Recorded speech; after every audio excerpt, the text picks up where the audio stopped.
you're from New York, so you know Hot 97. Like they've Yeah. been around for such a long time, but for us, we didn't get our first urban radio station until the 2000s, and those stations didn't even last. And part of that is due to politics and the Right. whole fact that like urban music became the big thing at that time, but it was exploited by a lot of broadcasters in order for them to gain licenses to get into certain markets, you know. Right. So there's we don't have representation as far as management or anything like that, and we don't have as many labels up here. So I think that the biggest thing that the Canadian government has the thing that the Canadian government has done is looked at in the sense of how do we actually create opportunities that lead to Canadian artists being able to live off of what they do. And so the grants are there, and there are quite a lot, like, and I've been fortunate to access a lot of them. And we have those grants to help cover marketing, help cover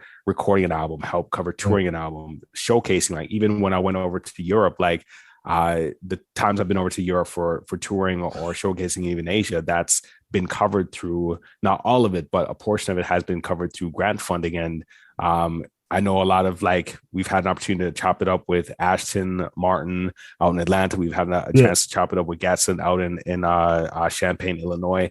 And a lot of these guys are like, yo, like, we don't have access to that. Like when we come over, like we're literally having to fund it ourselves, or call out a dope boy who's going to be like, yo, no, yeah, that's how it is, you know, because I mean,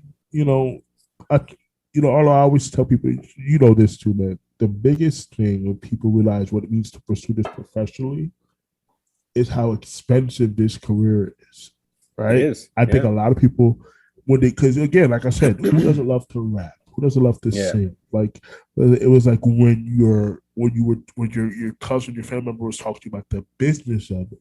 Yeah. And what it means. Like that's the eye-opening part for a lot of people, because they don't realize the expenses that come along with being a professional, you know, and having to take your career from, because record labels now, they don't start your career, they only finish it.